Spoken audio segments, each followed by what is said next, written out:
حضرت ابن عباس رضی اللہ تعالی عنہ سے روایت ہے، نبی پاک امام الانبیاء صلی اللہ تعالی علیہ وآلہ وسلم نے ارشاد فرمایا کہ رجب کا مہینہ اللہ کا مہینہ ہے، اور شعبان کا مہینہ میرا مہینہ ہے، اور رمضان میری امت کا مہینہ ہے۔ حضرت موسیٰ بن عمران رضی اللہ تعالیٰ عنہ نے کہا کہ میں نے حضرت مالک رضی اللہ تعالیٰ عنہ سے کچھ سنا، فرماتے ہیں کہ رسول اللہ صلی اللہ علیہ وآلہ وسلم نے ارشاد فرمایا کہ جنت میں ایک نہر ہے جس کا نام رجب ہے، اس کا پانی دودھ سے زیادہ سفید، شہد سے زیادہ شہری ہے۔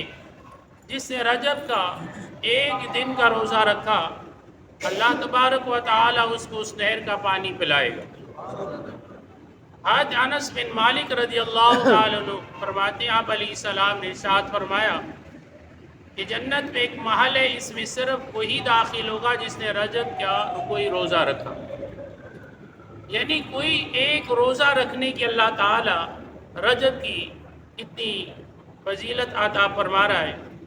حضرت ابو ہریرہ رضی اللہ تعالیٰ عنہ سے روایت آپ علیہ السلام نے ارشاد فرمایا کہ رمضان کے علاوہ رجب و شعبان کے سوا کسی اور مہینے کے پورے روزے نہیں رکھے۔